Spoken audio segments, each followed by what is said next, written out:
This statement, mga classmates, emphasized the unpredictability of his return, underscoring its timing is known solely to God.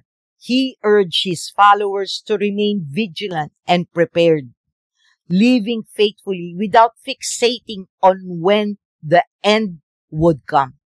In today's world, this message resonates deeply.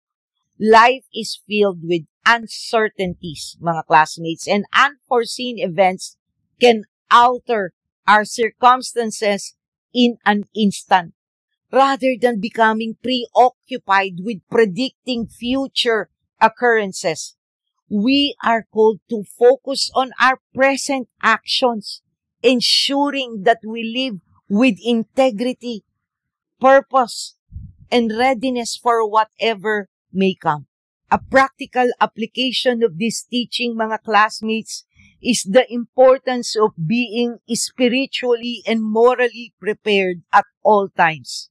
Instead of speculating about future events, we should concentrate on cultivating our character, strengthening our relationships, and contributing positively to our communities.